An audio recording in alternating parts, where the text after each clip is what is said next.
So yesterday we started with integer and modulo arithmetic, and we also saw that prime numbers play a very important role in cryptography, right? So let's continue. We'll just revise this. So what is Z denotes? Is denotes all the integral numbers from minus infinity to plus infinity, right? And we can perform all three binary operations plus, minus, into on this Z. So it takes inputs as A and B from this input Z and spits out the any number which is again in the same set Z. So then we can perform these binary operations. We saw this simple example. So then we said integer division is given as A equal to Q into N plus R. Q is quotient, R is remainder, N is divisor, and A is dividend, right?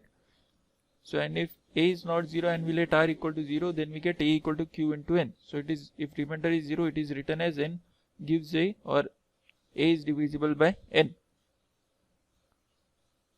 So then these were the examples of those properties. Then these are some properties and their examples here. We saw this. So then we studied GCD. So what is GCD? The GCD of two positive integers is the largest integer that can divide both integers, right? So Euclidean algorithm is used to find GCD. We saw that. So it uses two facts, that GCD of A, 0 is A and GCD of A, B is GCD of B, R. So we use this reduction technique to arrive at first fact.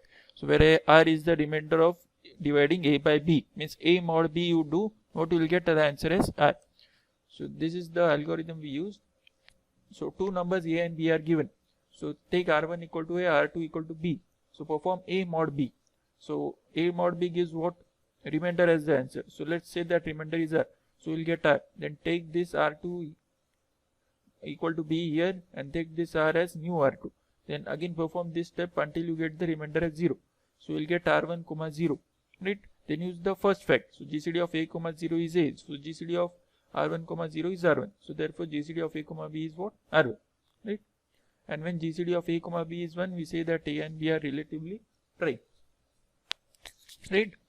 So then we consider the example, find the greatest common divisor of 25 and 60, right? So how we do that? We use the same algorithm. So we use 25, 60 here. So 60 zeros are 0, remainder is 25. Then 60 here, 25 here. 25 twos are 50. So remainder is 10. Then 25 here, 10 here. Then 10 twos are 20, remainder is 5. Then 10 here, 5 here. 5 twos are 10, remainder is 0. So 5, 0. So then using the first fact of our Euclidean theorem, GCD of A, 0 is A. So GCD of 5, 0 is 5. So which is GCD of 25, 60. Then similarly you can find for this. So then we studied modulo operator. We had already studied this before the last lecture also. So I will not go there. So what you have to remember, if you have a number minus 18 mod 14, what you do? 14 zeros are 0. What you do? Remainder comes minus 18. But what you do? Add 14 to it. So you will get R as minus 4. Similarly, here you will get the same thing. So then we define a set of residues as Zn. So what is Zn? It contains the numbers from 0 to n minus 1. So if I take Z6, it contains all the numbers from 0 to 5. So then we introduce the new concept called as congruence. So to show that two integers are congruent, we use the congruence operator. So what is 12 mod 10? 10 ones are 10, so remainder is 2. So we write 2 congruent to 12 mod 10, remember. So if you want to use the equal sign, what you will write? 2 mod 10 equal to 12. Right?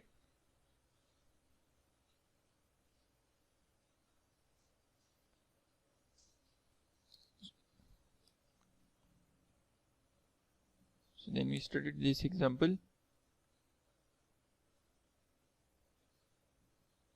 Just a minute. What I said, 2 mod 10 equal to 12.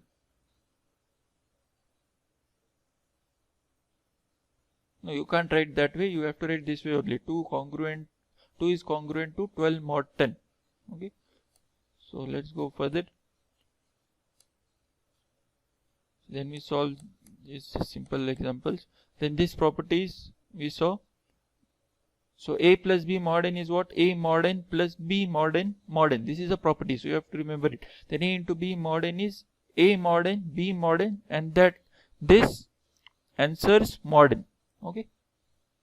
So this answers mod n. So this is what we did yesterday. So let's continue further. So we discussed prime numbers, right?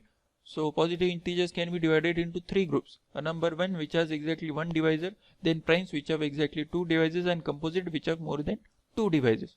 So prime is divisible only by itself and 1, right? So what is the smallest prime? Obviously 2, because it is divisible by 2, that is itself, and 1. So what are the prime numbers smaller than 10? 2, 3, 5 and 7. Then there is a very interesting fact here, that the percentage of primes in the range 1 to 10 is how much? 40. So 1, 2, 3, 4. So 4 by 10 into 100 will give you 40%, right? So this percentage decreases as the range increases. Okay, and that is how the prime numbers also become important, because you find less and less numbers in the higher range of numbers as you go. Then if you want to check for primes, you can use a simple technique of root n. So we'll understand this with the help of an example. So I want to check is 97 a prime. So what is the floor of 97? Floor means the closest number, closest integer to the answer. So square root of 97, what it will be? The closest square is 81. Sorry. So 9 square is 81. So answer is 9. Right. So the primes less than 9 are what? 2, 3, 5 and 7. Right. So what we need to see? We need to see if 97 is divisible by any of these numbers. Is it? No. So if it is not, so 97 is a prime. Okay. So then is 301 a prime? Again the closest number to 301, which is a square, is 17. So what are the less numbers than 17? Including 17 you check. Then check whether 301 is divisible by 3 numbers. So if you check, 7 is divisible by, 301 is divisible by 7. Therefore 301 is not a prime. Okay. Remember, this is not a hard and fast technique. There are some other techniques also. This is not a foolproof technique, I mean. But it is not in the syllabus, so I will not discuss it more. So then a very important question which is asked in the exam starts from this slide. So first is Euler's phi function, which is also called as Euler's totient function. Okay, and it plays a very important role in cryptography. So Euler's totient function of phi function is denoted by phi of n. So if n is 1, so phi of 1, if you get, it is 0. And if phi of p, where p is a prime number, remember. So if phi of p is there, it is equal to p minus 1 if p is a prime. And if you have a multiplication of two numbers, so phi of m into n, it is equal to phi of m into phi of n. What is the condition? M and n should be relatively prime. Right? So what are relatively prime numbers we saw yesterday? So then phi of p raised to e, what is it? P raised to e minus p raised to e minus 1 if p is a prime. Right? So these are the standard points for Euler's phi function. So let's go further. So what is the value of phi of 13? So phi, this is a prime number, so we can use second property. Phi of p is what? P minus 1. So answer is 12. Then what is phi of 10? We can say it is multiplication of 2 and 5, right? So we can we use phi of m into n? If we can use it only if phi m and n are relatively prime. So 2 into 5, are they relatively prime? You remember what is the condition? So you check the factors of 2. What are the factors of 2? 1 and 2. What are the factors of 5? 1 and 5. Right? So nothing is common except 1. So they are relatively prime. So you can use this. So this 2 is also a prime number. 5 is also a prime number on top of that. So this is p minus 1 answer. This answer is 5 minus 1. So 1 into 4, which is 4. So then phi of 2, 40. Right? So this is a bigger number. So you can write this as 2 raised to 4 into 3 raised to 1 into 5 raised to 1. Means which property we are trying to use? Fourth one. Right? So what is p raised to e? It is p raised to e minus p raised to e minus 1. Right? So what will this be? This is p raised to e, for example. So p raised to e minus p raised to e minus 1, which is 2 cube. Then 3 raised to 1 minus 3 raised to 0. 5 raised to 1 minus 5 raised to 0. So if you solve this, you will get the answer as 64. Because this is 16 minus 8 is 8. Then this is 3 minus 1, 2. So 8 2 is 16. Then 5 minus 1, 4. So 16 4 is 64. Then can we say that phi of 49 equal to phi of 7 into phi of 7 equal to 6 into 6 equal to 36? The answer is no. Why? Because what is the third rule saying? M and n should be relatively prime. So 7 and 7, they are not relatively prime, right? So we cannot say phi of 49 equal to phi of 7 into 7. This is the reason this is one of the most asked questions in the vivas and exams also. So what we can say, but 49 is 7 square. We can use the fourth property, right? So and 7 is a prime number, so we can use this. So 7 square minus 7 raised to 1, which is 42, right? So then what is the number of elements in Z14 star? Okay. So for this you have to go back to the slides of multiplicative inverse. Actually it is not mentioned in the syllabus, but they have mentioned some topics like Chinese remainder theorem, etc. in the syllabus. So for that I will have to take it.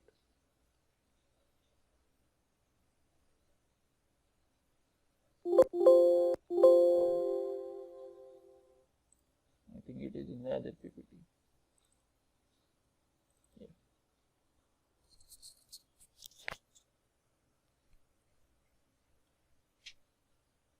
So multiplicative inverse. Okay, so for that we also need to study extended Euclidean algorithm. Okay, so let's see that. So given two integers a and b, we often need to find other two integers s and t such that s into a plus t into b equal to GCD of a comma b. So to find this we use extended Euclidean algorithm. So how to use this? So first procedure is same. Two numbers are given a and b. So take them as r1, r2. Then take mod of them, the remainder is r. Then take b as r new r1, r as new r2, and continue. Then you take s1 and s2 as two numbers as 1 and 0 always. Then find s using this formula, s1 minus q times s2. Then take t1, t2 as new numbers 0, 1. Then find t using this formula, right? And then s is what? S1. T is what? T1. So let's understand this with the help of example. So given a is 161 and b is 28. Find GCD of a comma b as well as the values of s and t, right? So 161, 28. So if you calculate 28 5s are, you will get some answer and the remainder will come out to be 21. Okay, so what we'll do, you'll take 28 here, 21 here. So 21 ones are 21, so remainder is 7, right? Then 21 here, 7 here, so 7 3s are 21, remainder is 0, so 7 comma 0. This is first part. Then what you do, s1 s2 we have to take it as standard 1 0. Then how will s be? S1 minus q s2, so 1 minus q, so 5, and s2 is 0, so 1 only. Then take this 0 here, 1 here. So then s is what? S1, so 0 minus q, so minus 1 into 1, so minus 1. Then 1 here, minus 1 here. So s1 is 1 minus 3 into minus 1, so it will be plus 4. So minus 1 and 4, right? So you stop here because you have got 7 comma 0. This answer is what? 7 only. GCD of a comma 0 is a from Euclidean algorithm. Then take t1, t2 as standard 0, 1. Then what is t? 0 minus q, which is 5, into t2, so minus 5. Then take 1 here, minus 5 here. Then what is t again? 1 minus 1 into minus 5. So this will be 6, right? Because minus minus is plus, so 1 plus 5, 6. Then minus 5 here, 6 here. Then t1 is minus 5. Then q into t2. So q is 3, t2 is 6, so 18. Then minus 5 minus 18 is minus 23. So 6 minus 23. So what is s? Minus 1, t is 6. Right? So s is minus 1, t is 6. So then GCD of 17 comma 0. So this is already the last step, right? So if you see, this was the last step, right? So since this is the last step, you always assume s1, s2 as the 1 and 0 as standard. So 0 and 1 as the standard. So s is 1, t is 0. Then here if you observe a is less than b. So what always happens is if a is less than b, the numbers are interchanged here. So you will obviously get 45, 0. So obviously this is the last step. So 1, 0. So if you solve using the s and t formula, which is given here, you will get the corresponding numbers. So you can calculate that. Okay. So then we saw this. So that is about extended Euclidean algorithm. So next we want to find multiplicative inverse. So how we find that? In Zn, two numbers a and b are the multiplicative inverse of each other if a into b is congruent to 1 mod n. So this is the definition of multiplicative inverse. And it is not necessary that all numbers have a multiplicative inverse. So in modular arithmetic, an integer may or may not have a multiplicative inverse. and when it does, the product of the integer and its multiplicative inverse is congruent to 1. Okay, and here has a multiplicative inverse in Zn if and only if GCD of n comma a is 1. Okay, so these are some examples based on that. So you can go through this and solve using this method. I am not taking it because it is not expected in the exam ideally, because they have not directly mentioned multiplicative inverse in the syllabus, but we will require it in the Chinese remainder theorem. So there we will use extended Euclidean algorithm. So I will take this directly. So the extended Euclidean algorithm finds the multiplicative inverse of b in Zn when n and b are given and GCD of n comma b equal to 1. The multiplicative inverse of b is the value of t after being mapped to Zn. So what does this mean? We will understand with the help of example. So anyways, to find the answers to all these questions, we can use what extended Euclidean algorithm, which we will see here. Okay. So you will be given n and b as said here. N and b are given. So take n and b, initialize them to r1 and r2. Then from n mod b will give you r. Then take this b here as r1, r as r2, and continue till you get r1 and 0. So GCD of r1 comma 0 is r1. Means what? GCD of n comma b is r1. Then you take two numbers t1, t2, initialize them as 0 and 1 directly. Then again use our t formula. So what is that? T1 minus q into t2. So then you will get t. Then again use the same method. So you will get t1 and t2 finally.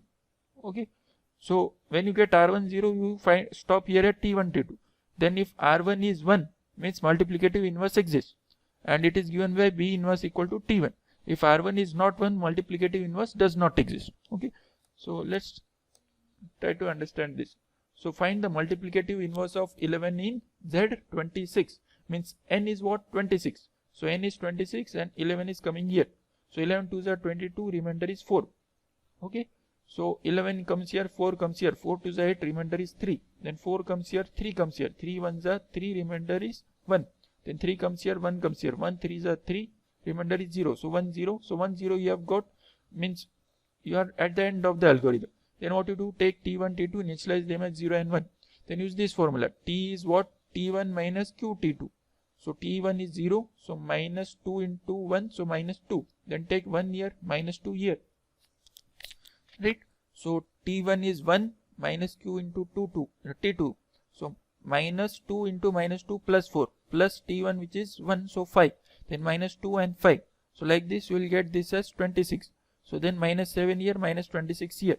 So r1 is 1. Yes, so multiplicative inverse exists. And what is the multiplicative inverse of 11 then? Minus 7. Right? So GCD of 26 comma 11 is 1. The inverse of 11 is what? Minus 7. Okay. Or 19. Why we say 19? Because this is minus 7. This is negative, right? So 26 minus 7 is what? 19. Right? So similarly, you can use this example. So these similar examples are there. So let's see 12 in Z26 means n is 26, R2 is 12. So 12 2s are 24. 12 2s are 24, right? Yeah, sorry. So 12 2s are 24, remainder is 2. So 12 comes here, 2 comes here. So 2 6 are 12, remainder is 0. So how to get 2 0 and not 1 0, right? So even if you calculate this, the multiplicative inverse does not exist, right? So if you get this question, for example, in a GATE exam, there is no need to calculate this because anyways the multiplicative inverse does not exist. So in the MCQ there will be this option, inverse does not exist. So you can directly tick that. Yeah, so we saw this. I messed up the PPT a bit. Yeah. So next is, what is the number of elements in Z14 conjugate? So Z14 is what? 0 to 13. So Z14 star indicates all the multiplicative inverse in Z14. Okay. So how many number of elements that we can find using this Euler's totient function or Euler's phi function? So it is what? Phi of 14. So I can write this as m into n. So first I'll have to check 2 and 7 are relatively prime. So what are the factors of 2? 1, 2. What are the factors of 7? 1, 7. So only the common number is 1. So they are relatively prime. So apart from 1, if there is a common number, then they are not relatively prime. So since they are relatively prime, I can use this formula phi of m into phi of n, and both are prime numbers. So I can use p minus 1, p minus 1 here. So p is 7 here, p is 2 here. So 6 into 1, which is 6, right? And if you solve for the multiplicative inverse using the extended Euclidean algorithm, you will get these answers. Okay, and you can use this fact in your checking your answers. If n is greater than 2, then the value of phi of n is always even. So here n is 14, which is greater than 2, and we have got phi of n as 6, so it is even. So most probably we are correct. So then next theorem which we study is Fermat's little theorem. So if a raised to p minus 1 is 1 mod p, okay, so sorry, a raised to p minus 1 is congruent to 1 mod p, where p is what? A prime number. Okay, let me just go to the previous PPT again. I have made some extra notes there.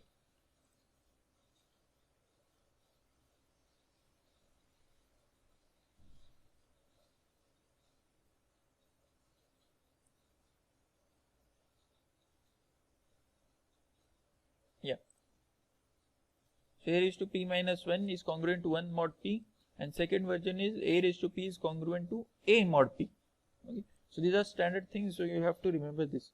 So find the result of 6 raised to 10 mod 11, right?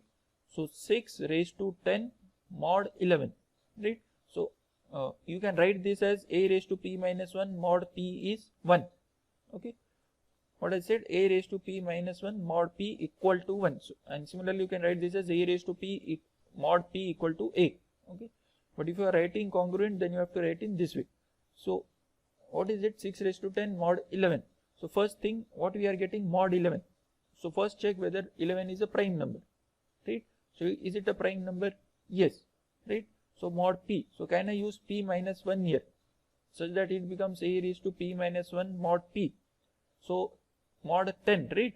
Sorry, mod 11. Mod 11, right? So what we can use? So if you see here, mod 11, 11 is a prime number,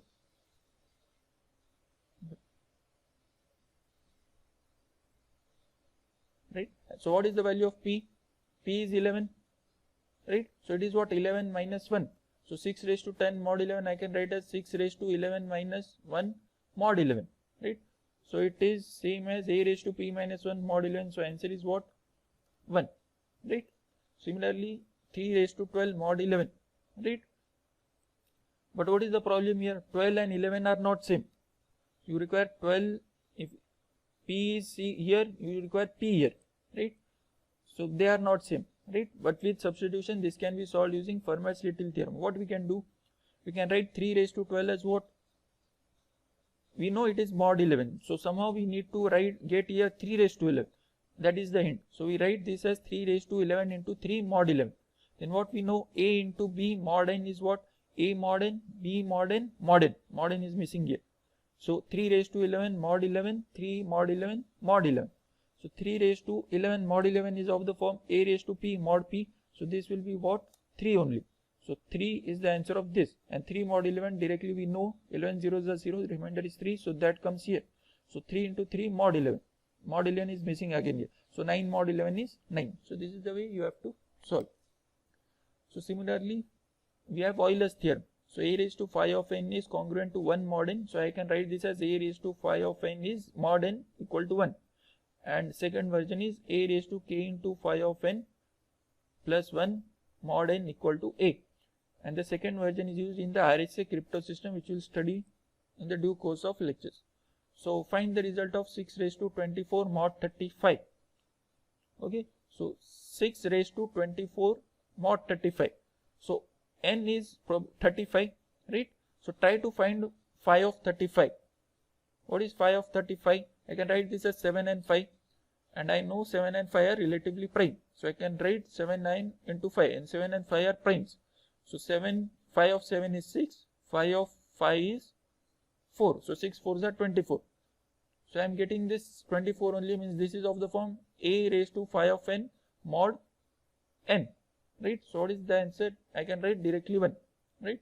Similarly, if I get 2 raised to 62 mod 77, so what is mod here? N is 77, right? But if you calculate 5 of 77, it doesn't fit here, right? So what to do? We'll assume k equal to 1.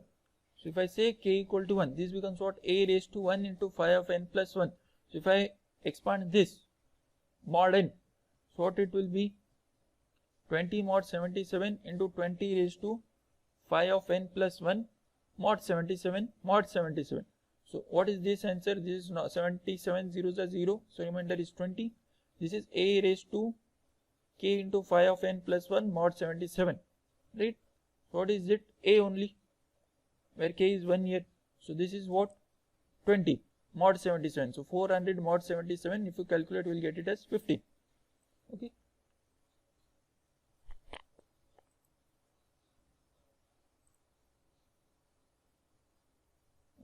This is not going.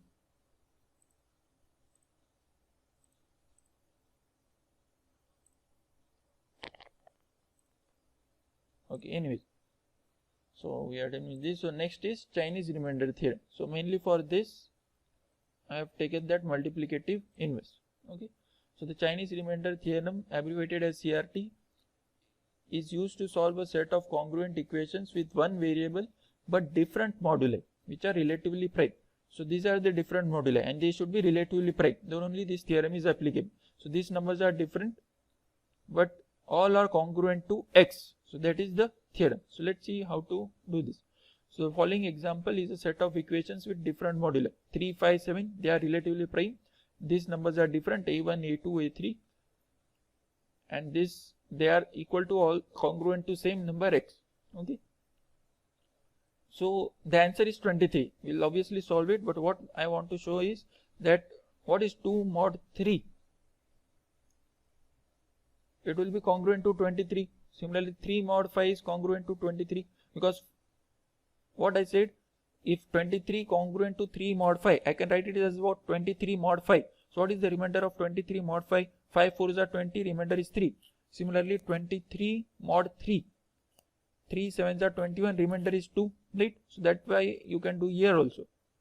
Okay, so let's see what is the procedure to find this answer as 23, okay, or to find this x in general. So find capital M equal to M1 M2 to Mk. So this is my M1 M2 Mk. So 3 5 7 are my small m1 small m2 small mk, small m3. So k is 3 here. This is the common modulus, capital M. Then find capital M1 equal to M by M1, M2 is M by M2, and so on. Then find the multiplicative inverse of each capital M's using the corresponding moduli obviously. Call the inverses M1 inverse, M2 inverse, Mk inverse in caps. Then the solution, which is x, is given as A1 into M1 inverse plus same with 2 suffix and finally k suffix mod capital M, right? So let's see how to do this. So find the solution of simultaneous equations. X is this. So M1, M2, M3 is what? Small m1, small m2, small m3, 3, 5, 7. So capital M is 3 into 5 into 7, which is 105. Then what is the next step? Find capital M1 equal to capital M by small m1. So capital M1 is capital M, 105 by small m1, which is 3. So 105 by 3 is 35. Similarly, M2 you will get as 21, M3 as 15. Then what you have to do? Find the multiplicative inverse of this, this and this. That is all capital M's. So again we'll use extended equilibrium theorem. So multiplicative inverse of 35 and 3 we have to find, right? Why 35 and 3? Because modulus is 3. So n is 3. And my other number M1 for which I have to find the multiplicative inverse is 35. So 35 and 3. So 3, 35. Remember it is n first, then the other number. So 35 zeros are 0, remainder is 3. Then take 35 here, 3 here, right? Similarly, you do this, finally you will get 1, 0. Then you have to stop, right? Then T1, T2 initialize to 0 and 1. Then use this formula. So if you use this formula, you will get these numbers, right? Then again minus 1, 3. So what we said, if R1 equal to 1, then multiplicative inverse is T1. So it is what? Minus 1. But we will prefer a positive number. So what we do? N is 3. That is modulus is 3. So minus 1 mod 3, which is what? 3 minus 1, which is 2. So the multiplicative inverse of 35 and 3 is 2. Right? Similarly, you do for 21 and 5. Then you will get the multiplicative inverse is 1, because this is 1. then 7 and 15, this is 1, so multiplicative inverse also you are getting coincidentally as 1. So what are the multiplicative inverses? 2, 1 and 1, right? So this was the first two steps, so the inverses are 2, 1 and 1. So you substitute in this formula and mod capital M. So what is capital M? 105. So mod 105, so A1 was 2, A1, A2, A3, so 2, 3, 2, so 2, 3, 2, capital M1, M2, M3, so M1, M2, M3, 35, 21, 15, 35, 21, 15, then inverses are 2, 1, 1, so 2, 1, 1, so calculate this, we will get it as 23 mod 105, so 105 zeros are 0, remainder is 23, so what is our answer? 23, right? So this is the way you have to use Chinese remainder theorem. Similarly, this is a second example. So find an integer that has a remainder of 3 when divided by 7 and 13 but is divisible by 12. So you have to form the equations here from this one sentence. So 3 should be the remainder when divided by 7, right? So let's say the common integer is x, right? So x when divided by 7 should give the answer as 3, means x mod 7 equal to 3. See, this should be congruent sign. Again I am repeating, this should be congruent sign. This will be assignment question, I will not be solving. So make sure you write this as assignment, congruent sign. So if this is congruent, I can say x mod 7 equal to 3. Similarly, 3 when divided by 13, right? Means remainder is 3 when divided by 13. So x mod 13 should be 3, but it is divisible by 12. So remainder is 0. So x mod 12 should be 0. So these are my equations, right? So you can solve this using the previous procedure and you will get the answer as 276. Okay, so you can cross check also. Okay, so this will be your assignment question.